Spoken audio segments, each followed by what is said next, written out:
Se on niin ihanaa, kun on talvi.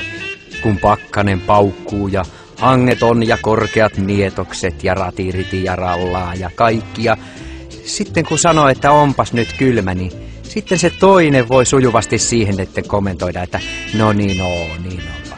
Mutta että kyllä siinä kesti sitten, kun odoteltiin, että tuleeko se talvi, kun on niin pitkään niin lämmintä, että ihan sydänkohtauksen partalla kaikki pelkäs, että nyt tää sitten on tää ilmastonmuutos ja että kun nyt maailma tuhoutuu ja sit sitä alettiin pelätä niin paljon, että kaikki lehtiinkin piti oikein tehdä oma ilmastonmuutosliite, erikoisnumero, spesiaali, kultaturpoliite, johon sitten kaadettiin kaikki Lapin erämaat ja sademetsien puut ja sitten kun ne kaikki puut kaadettiin, että saatiin kerrottua näineestä, että ilmastonmuutoksen, niin sitten ei ole enää niitä metsiä, jotka tuottaa happea, ja kun ei ole happea, niin kukaan ei voi enää hengittää, ja sitten ennen pitkään siinä käy kaikki silleen, että kaikille, että ketkä ei saa sitä happea, eli kaikille niin käy sitten, että kaikki kuolee.